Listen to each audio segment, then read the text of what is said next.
जय हिंद दोस्तों। आज का जो हमारा विषय है वो हम स्वामी विवेकानंद के बारे में जानेंगे कि स्वामी विवेकानंद जो है वो इनके बचपन का मूल नाम जो था वो नरेंद्र नाथ दत्त था।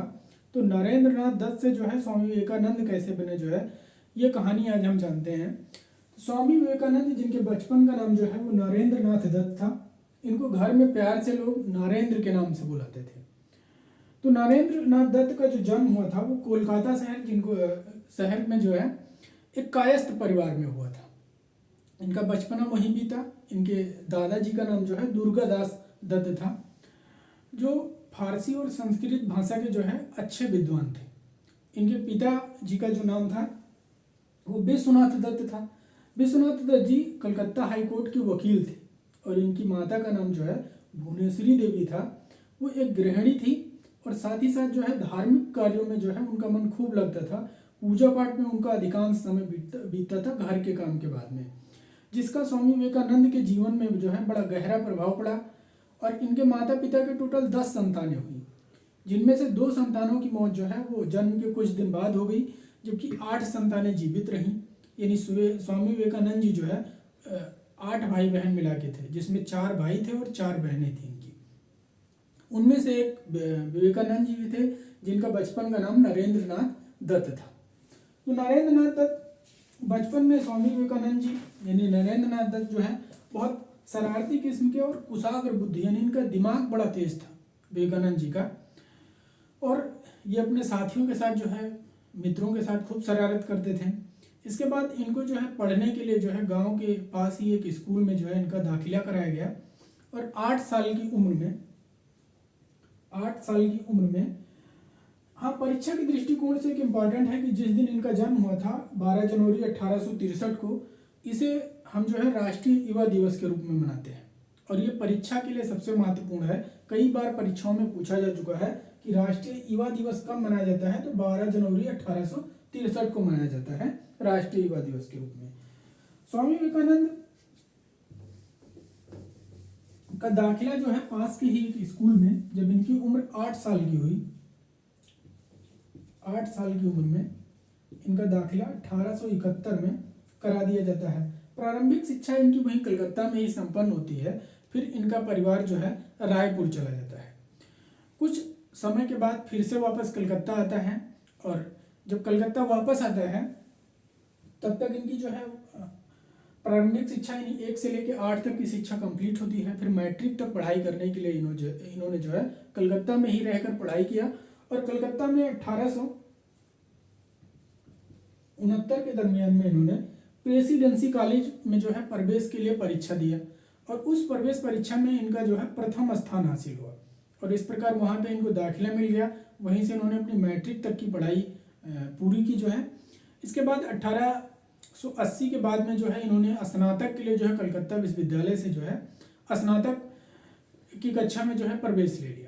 वहीं से इनके जीवन में एक नया मोड़ जो है विवेकानंद की शुरुआत हुई और इनकी जो मुलाकात है एक महान धार्मिक संत और विचारक रामकृष्ण परमहंस से हो गई, जो उस समय वहीं के काली माता मंदिर में जो है पुजारी थे और एक आध्यात्मिक गुरु भी थे। रामकृष्ण परमहंस जो है उनके विचार बहुत अच्छे थे। उसका प्रभाव जब पहली ही मुलाकात से विवेकानंद के ऊपर काफ़ी गहरा छाप पड़ा और विवेकानंद को जो है उनकी विचार जो है काफ़ी पसंद है। और विवेकानंद जो है स्वामी परमहंस के साथ रहने के लिए जो है अपना मन बना लिया और बाकी 4 साल जो है 1882 से लेकर 1886 तक जो है ये स्वामी रामकृष्ण परमहंस के संपर्क में रहे। और अंत में जो है स्वामी परमहंस जो है वो लाचार यानी वृद्ध थे, जो है बेचारे चलने में काफ़ी असमर्थ थे। तो इस समय इनकी सेवा भी नरेंद्र नाथ दत्त ने खूब किया जो है। और अंत में जब इन्होंने अपनी स्नातक की परीक्षा की पढ़ाई पूरी किया तो 1884 के समय में इनके जीवन में जो है संकट आना शुरू हो गया। इनके परिवार की आर्थिक स्थिति भी बहुत अच्छी नहीं थी, लेकिन नरेंद्र दत्त जो है वो मन से हार मानने वाले नहीं हैं। कहा जाता है कि मन के हारे हार है, मन के जीते जीत। यानी नरेंद्र दत्त जो है वो मन से हारने वाले इंसान नहीं थे, चाहे जैसी भी विपत्ति आए। इन्होंने अपने जीवन से लड़ने के लिए ठान लिया था। 1884 में जब इन्होंने स्नातक की परीक्षा उत्तीर्ण की, इसी समय इनके पिता का देहांत हो जाता है, यानी पिता का साया जो है इनके सिर से उड़ जाता है। ये संकट यहीं नहीं कम होता है। 1885 का ईयर आता है, इस समय इनके गुरु जो रामकृष्ण परमहंस थे वो काफ़ी ज़्यादा बीमार पड़ जाते हैं और ऐसा लगता था कि अब नहीं बच पाएंगे, और हुआ वही। 1886 में जो है रामकृष्ण परमहंस की जो है डेथ हो जाती है, यानी वो स्वर्ग को जो है सिधार जाते हैं। अब विवेकानंद जो है इनके साथ दिक्कत ये थी कि अब इनका कोई सहारा न था, ये खुद ही इनको जो कुछ करना था, गुरु की शिक्षाएं इनको मिली थी, रामकृष्ण परमहंस के विचार इनके पास में थे, लेकिन रामकृष्ण परमहंस जो इनके प्रथम गुरु हुए वो इस दुनिया में अब नहीं रहे थे। विवेकानंद ने जो है उनके विचार को, उनके संस्कार को आगे बढ़ाने का सोचा और वहीं पर रह के जो है एक मठ की स्थापना किया।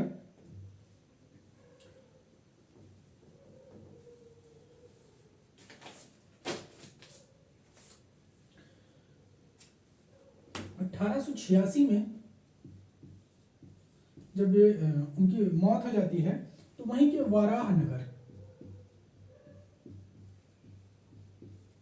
वराहनगर में एक मठ की स्थापना किया और वहीं पे जो है पूजा पाठ और अपने जो है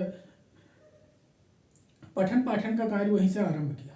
स्वामी जी को किताबें पढ़ने का बहुत शौक था। इन्होंने दर्शन की किताबें पढ़ी, इतिहास को पढ़ा और इसके अलावा विभिन्न विचारकों की किताबें पढ़ी, रामायण पढ़ा, गीता पढ़ा और वेदों का अध्ययन किया। इसके अलावा महाभारत का अध्ययन उन्होंने किया और पश्चिम के कुछ विद्वान थे या विचारक थे, इनकी पुस्तकों को जो है पढ़ा और पश्चिमी के विचारकों को समझा।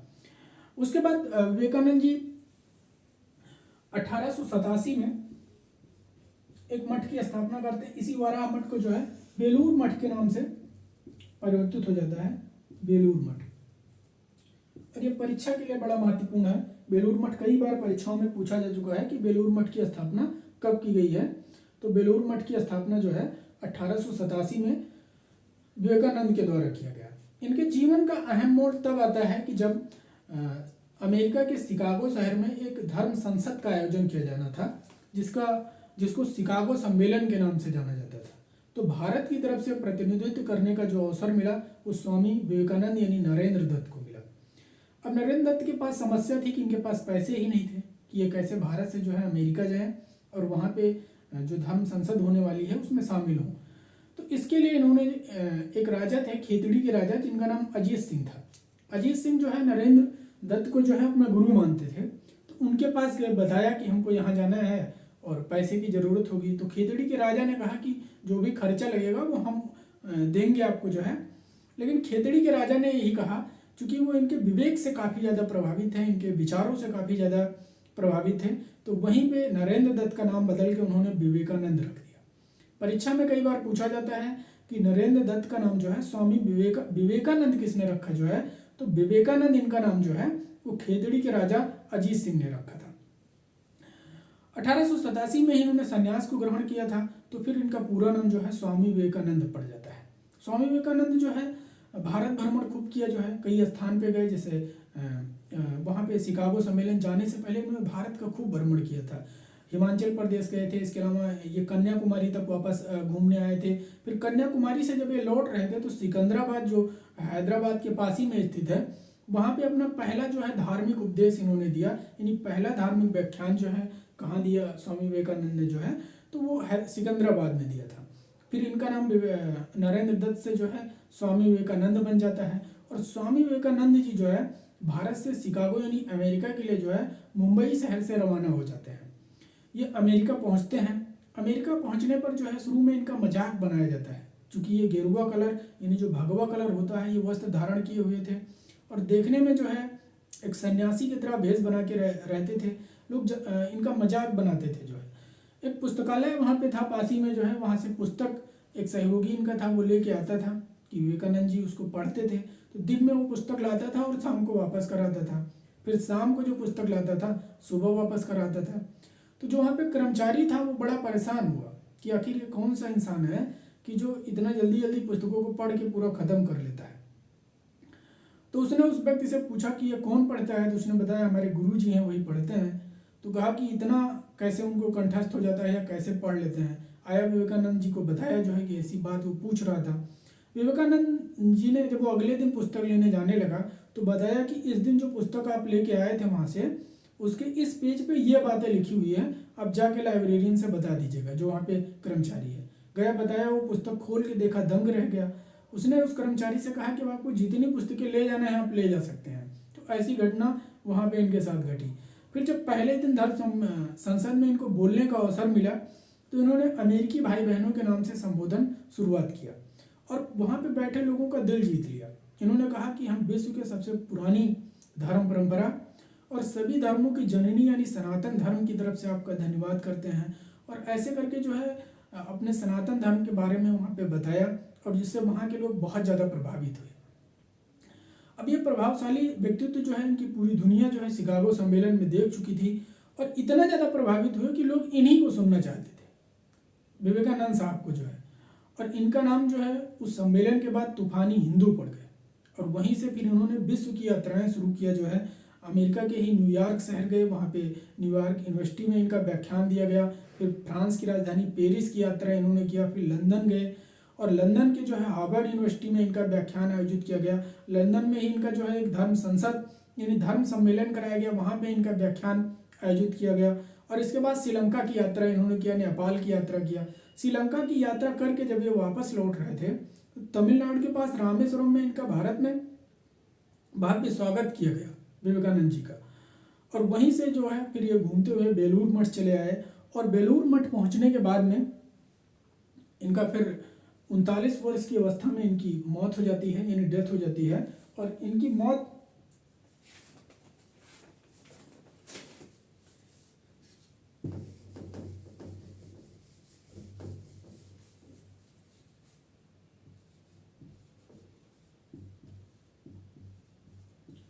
चार जुलाई 1902 को जो है 39 वर्ष की अवस्था में, यानी 39 साल मात्र इनकी उम्र थी जो है, और पूरे सनातन धर्म का प्रचार प्रसार करके विश्व में अपना एक अलग प्रसिद्धि बना के जो है और इस संसार से जो है स्वर्ग सिधार गए विवेकानंद जी। और विवेकानंद के नाम से जो है प्रसिद्ध हुए। और ये विवेकानंद विश्व के भारत के नहीं बल्कि विश्व के युवाओं के लिए और लोगों के जीवन के लिए जो है एक मार्गदर्शक, एक उपदेशक और एक पथ प्रदर्शक हैं कि जिनके उपदेशों के आगे चल के जो है हम अपने जीवन को बना सकते हैं। विवेकानंद जी ने जो है कुछ संगठन की स्थापना किया है जिनसे परीक्षाओं में खूब क्वेश्चन पूछा जाता है। तो कुछ संगठन है उनका हम नाम देख लेते हैं कि किन किन संगठनों की स्थापना इन्होंने किया।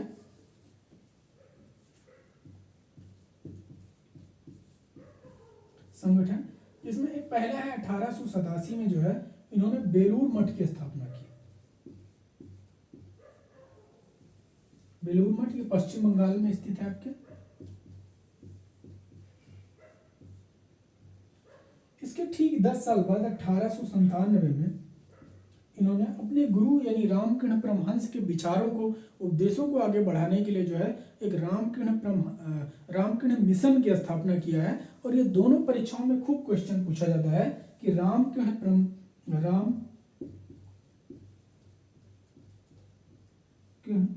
मिशन, ये दोनों सन भी याद रखिएगा। 1887 में बेलूर मठ पश्चिम बंगाल में स्थापना किया और 1897 में ही रामकृष्ण मिशन की स्थापना किया। और ये दोनों परीक्षा के दृष्टिकोण से बहुत महत्वपूर्ण है। कुछ किताबें हैं स्वामी विवेकानंद की जो आपके लिए बड़ी महत्वपूर्ण हैं, तो उनको भी आप देख लीजिएगा।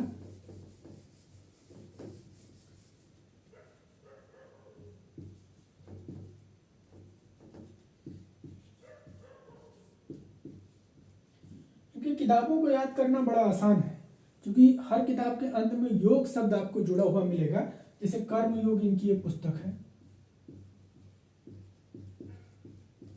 कर्म योग है। ज्ञान योग इनकी पुस्तक का नाम है। ज्ञान योग के बाद में राजयोग है और भक्ति योग। ये तो 4 योग वाली पुस्तकें हैं, यानी कर्म योग, ज्ञान योग, राजयोग और भक्ति योग जो है। और एक और जो सबसे महत्वपूर्ण पुस्तक है वो वर्तमान भारत।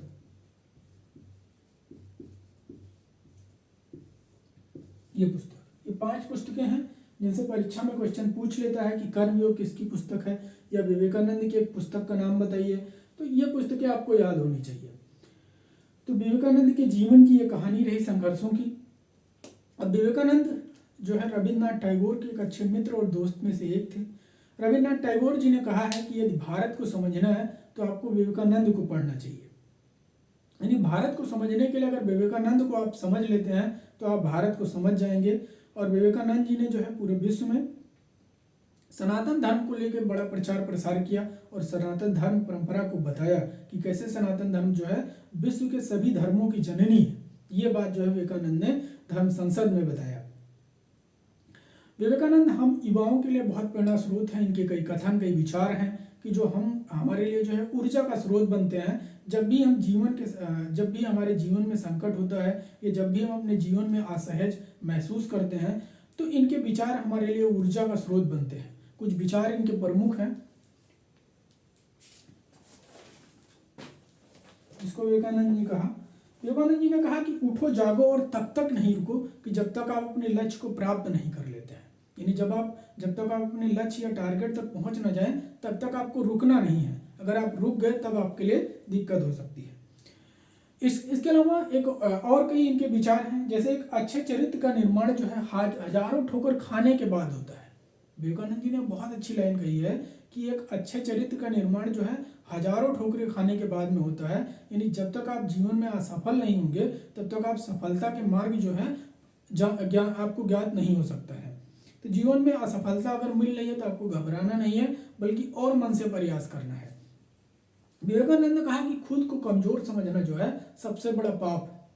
यानी दुनिया आपको कमजोर समझे तो समझने दीजिए, लेकिन आप खुद को कमजोर अगर समझ रहे हैं तो आप दुनिया का सबसे बड़ा पाप कर रहे हैं। यह बात विवेकानंद जी ने कहा। और विवेकानंद का एक सबसे अच्छा विचार ये रहा कि अब एक समय में आप एक ही काम को हाथ में लीजिए और उस काम में पूरी ताकत आप झोंक दीजिए और पूरी ताकत झोंक के और बाकी सब कुछ भूल जाइए कि आप क्या कर रहे थे क्या नहीं। उसी काम में पूरा अपना दमखम लगा दीजिए तो निश्चित रूप से आपका वो काम बड़ा शानदार होगा और फिर आपको जो है कभी पछतावा जीवन में नहीं होगा कि हमने ये काम अधूरे मन से किया है। यानी पूरे मन से आप करिए। विवेकानंद ने कहा कि पहले अच्छी बातों का जो है वो विरोध होता है और पहले अच्छी बातों का मजाक बनाया जाता है, फिर उसका विरोध होता है और अंत में उसे स्वीकार कर लिया जाता है। ये रही विवेकानंद के संघर्ष की कहानी और विवेकानंद के उपदेश, जो निश्चित रूप से आप अगर पढ़ेंगे या उनके जीवन चरित्र को देखेंगे जो है तो आपके ऊर्जा का एक अच्छा स्रोत है। उम्मीद है कि आपको ये वीडियो बहुत अच्छी लगी होगी। आप हमारे वीडियो को लाइक करिएगा और चैनल को सब्सक्राइब करिएगा। धन्यवाद।